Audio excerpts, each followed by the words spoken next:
설 연휴를 보낸 첫날 우리 증시가 약세로 출발해 코스피가 장중에 2,500선 아래로 내려갔습니다. 중국의 AI 스타트업 딥시크의 저비용 고성능 AI 모델 개발 소식이 설 연휴 해외 증시를 뒤흔든 가운데 우리 증시도 큰 충격을 받고 있습니다. 취재 기자 연결해서 자세한 상황 알아보겠습니다. 류한홍 기자, 딥시크 여파로 희비가 엇갈리고 있다고요? 그렇습니다. 반도체주는 급락했고 네이버와 카카오는 급등하고 있습니다. SK하이닉스는 장 초반 11% 이상, SK하이닉스의 장비를 공급하는 한미 반도체는 장 초반 10% 넘게 하락했습니다. 이보다 하락폭은 작지만 삼성전자도 장 초반 3% 이상 하락했습니다. 설 연휴에 해외 증시를 뒤흔들었던 중국 AI 스타트업 딥시크의 저비용 고성능 AI 모델 개발 소식에 우리 반도체주가 큰 충격을 받고 있습니다. 반면 딥시크 영향에 소프트웨어 기업이 수혜를 볼 것이란 기대감에 네이버와 카카오는 장 초반 7% 이상 상승했습니다. 시가총액 상위 종목들이 하락하면서 코스피는 장중에 2,490선까지 밀렸습니다. 코스피와 코스닥 지수 모두 하락으로 출발해 하락폭이 커졌습니다. 두 시장 모두에서 외국인은 순매도를 하고 있고 특히 코스피 시장에서 1조 원 이상 순매도를 기록하고 있습니다. 환율도 상승 흐름을 보이고 있습니다. 서울 외환시장에서 원달러 환율은 14.7원 오른 1,446원으로 출발해 현재 1,450원대 중반까지 올라섰습니다. 네, 그리고 장 초반 삼성전자 지난해 실적 발표가 있었는데 이 반도체 실적이 기대에 못 미쳤다고요? 네, 지난해 4분기 반도체 부문 영업이익이 2조 9천억 원으로 시장 예상치 3조 원에 못 미쳤습니다. 삼성전자는 고대역폭 메모리 HBM의 판매 확대로 지난해 4분기 반도체 부문 매출이 역대 최대인 30조 1천억 원을 달성했지만 연구 개발비와 첨단 공정 생산 능력 확대를 위한 초기 비용 증가로 영업이익이 감소했다고 설명했습니다.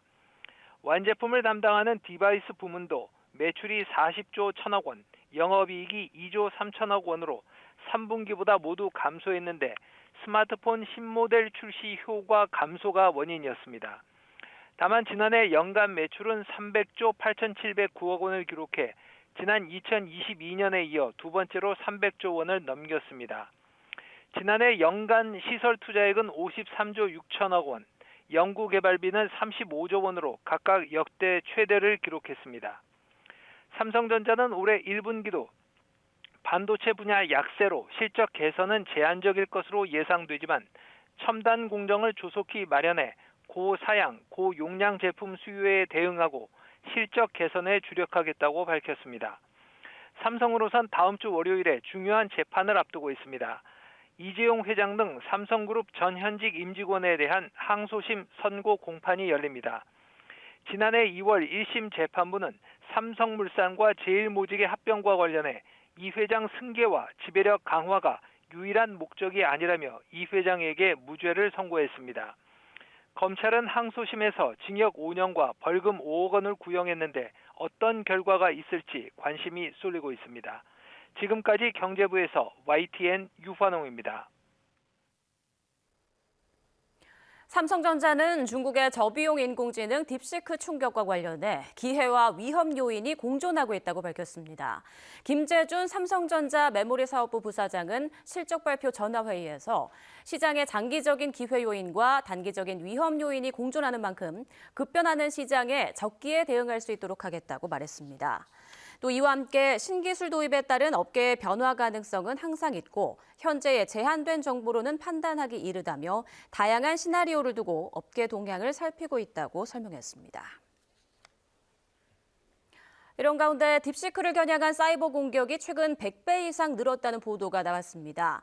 영문관영지 글로벌타임스는 중국 사이버 보안 회사 엑스랩의 발표를 인용해 딥시크를 표적으로 삼은 사이버 공격이 지난 목요일 30일 아침 갑자기 확대됐고 공격 파동이 지난 화요일 이전에 비해서 100배 이상 급증했다고 썼습니다.